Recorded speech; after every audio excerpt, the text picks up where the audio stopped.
So here is the question number 5. A library has 500 books. There are history, maths and science books. The ratio of the, ये मैंने थोड़ा short में लिख दिया है, history books to maths books to science books is 2:3:5. If 20 history, 40 maths and 10 science books were added in the library, find the new ratio of the history to maths to science books. ठीक है, ये question में आपको तो पूरा इस तरह से लिखा है, history to maths to science, वो मैंने थोड़ा शॉर्ट में लिख दिया है. सो नाउ सी, क्या हो रहा है कि सबसे पहले हम यहाँ पे जो ध्यान देंगे वो सबसे पहले फर्स्ट रेशियो पे ध्यान देंगे.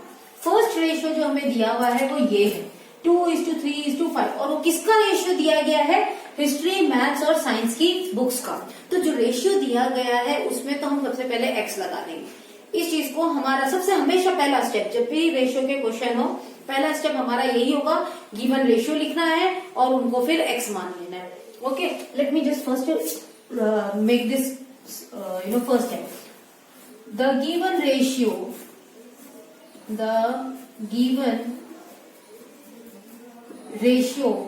of history to maths to science is 2:3:5.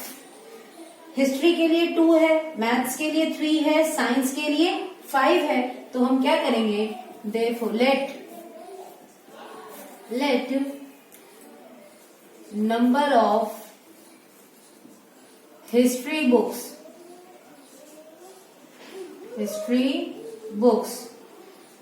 History के लिए कितना है? 2, तो लगा दिया 2x. Number of maths books, maths के लिए कितना दिया गया? 3, तो लिख दिया हमने 3x. फिर बात आ रही है लास्ट साइंस की. नंबर ऑफ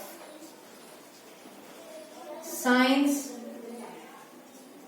बुक्स, साइंस के लिए कितना दिया हुआ है लास्ट डिजिट? 5, तो उसमें लगा दिया x. ये स्टेप्स आपके हर क्वेश्चन में होंगे जिसमें भी आपको रेशियो मिल जाए. सबसे पहले गिवन रेशियो लिखो, द गिवन रेशियो किसके बीच में वो लिख दिया, और जिनके बीच में दिया है उसके साथ में हमने बस x लगा दिया. ओके, अब क्वेश्चन को देखो क्या दे रहा है. The library has 500 books. उस लाइब्रेरी में 500 बुक्स हैं and these books our history, maths and science books. मतलब इन तीनों तरह की जो लाइब्रेरी में जो 500 बुक्स है ना, उन बुक्स में हिस्ट्री, मैथ्स और साइंस की बुक्स ही हैं, इसके अलावा कोई बुक नहीं. Got it? जो 500 बुक्स हैं उसमें हिस्ट्री, मैथ्स और साइंस, सिर्फ यही बुक्स हैं. तो अभी तो हमें ये नहीं पता कि हिस्ट्री की कितनी बुक्स है, क्योंकि हिस्ट्री की तो हमें सिर्फ 2x मिल रही है, मैथ्स की 3x मिल रही है, साइंस की 5x मिल रही है. x में बता रहे हैं हम क्वांटिटी अभी भी हमें नहीं पता. ठीक है, अब उसके बाद में क्या दे रहा है कि अगर if 20 history, 40 maths and 10 science books were added in the library, ये जो 500 बुक्स थी इसमें हमें नहीं पता कि हिस्ट्री की, मैथ्स की और साइंस की बुक्स कितनी हैं, लेकिन अगर उन बुक्स में यानी कि हिस्ट्री में अगर हमें 20 और ऐड कर दी जाए, ठीक है, मैथ्स में कहते हैं कितनी, मैथ्स में 40 बुक्स और ऐड कर दी जाए और साइंस में 10 बुक्स और ऐड कर दी जाए, तो आपको ये बताना है कि अब जो उसके बाद में जो रेशियो होगा वो क्या होगा. मतलब आपको एक और रेशियो निकालना है उसके बाद में. लेकिन वो जो सेकंड रेशियो हम निकालें उससे पहले हमें ये तो पता चले कि एक्चुअल क्वांटिटी कितनी है इसकी. We don't no.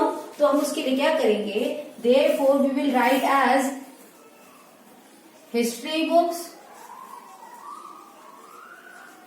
Plus maths books plus science books. इन तीनों बुक्स को जब ऐड किया गया तो हमें कितना मिलता है? 500. ओके, हिस्ट्री बुक्स कितनी है हमारे पास में? 2x, so we will write 2x.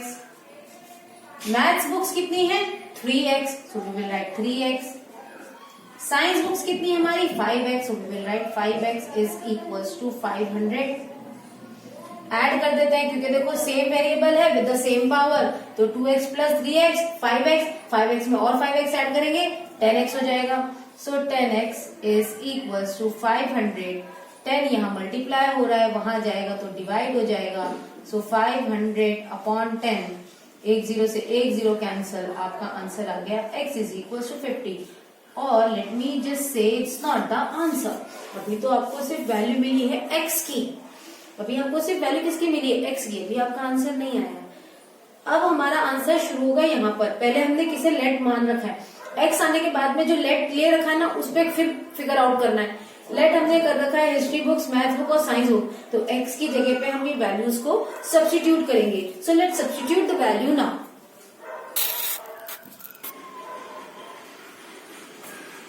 Therefore,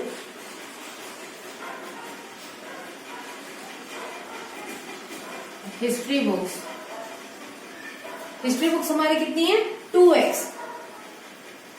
2x का मतलब क्या हो रहा है, 2x से मल्टीप्लाई हो रहा है, तो x की सब्स्टिट्यूट करो वैल्यू, तो 2 into 50 which is equals to 100 books. ठीक है, हिस्ट्री की कितनी है, 100 बुक्स। अब इसी तरह से मैथ्स की फाइंड आउट करते हैं। मैथ्स बुक्स कितनी है, 3x। So 3x is equals to 3 into x की वैल्यू सब्स्टिट्यूट करो जो कि 50 आई है, is equals to 150 books.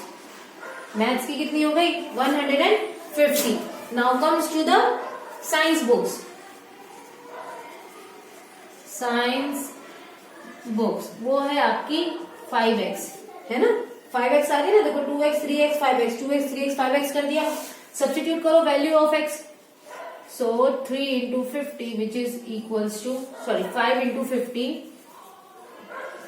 that is equals to 250 books। Okay, अब देखो ये जो आंसर आ चुका है ना, अगर आपको कुछ यहीं पे चेक करना है ना आपका ये सही है या नहीं है, इन सबको देखो ऐड करो। 100 प्लस 150 250, 250 प्लस 250 500। कहा यही था कि टोटल 500 बुक्स है, आ रही है 500 बुक्स। ये तो अभी तक हमारा आधा आंसर हुआ है। अब क्या कह रहा है कि अगर उसमें 20 मैथ हिस्ट्री की बुक्स ऐड कर दी जाए, 40 मैथ्स की बुक ऐड कर दी जाए और 10 साइंस की बुक्स ऐड कर दी जाए, तो अब उसका रेशियो क्या होगा। ठीक है, तो अब हम उसका रेशियो निकालेंगे। So I want all of you just to take the screenshot over here because I am gonna rub this part. मैं ये ऊपर वाला पार्ट रब करने जा रही हूँ, so please take the screenshot. So from here after this we will continue। इसके बाद में हमें कंटिन्यू करना है। ठीक है, हम क्या करेंगे, 20 इसमें ऐड करेंगे, 40 इसमें ऐड करेंगे और 10 इसमें ऐड करेंगे, क्योंकि वही कहा गया ना ऐड करना है। Okay, so let's see how it will look. Adding 20 books to history. History की बुक्स कितनी आई है, 100 में हमें क्या करना है, 20 ऐड करने हैं, तो हमें क्या मिलेगा 120। फिर मैथ्स की बुक्स में हमें 40 ऐड करना है। मैथ्स की कितनी आई है, 150। सो 150 प्लस 40 गिव्स 190। ठीक है, अब 10 बुक्स ऐड करनी है किसमें, साइंस में। साइंस की कितनी आई है, 250। सो 250 प्लस 10 विच विल गिव 260। अब ये जो अब बुक्स जो आ गई है ना, इनके ऐड करने के बाद में अब रेशियो बताओ कि रेशियो क्या है। तो हम क्या लिखेंगे, therefore history is to maths is to science. Ratio हम इसी तरह से लिखेंगे ना, तो इसके नीचे हिस्ट्री की कितनी आ गई है, 120 इज टू मैथ्स की कितनी है, 190 इज टू, और ये हो गई 260।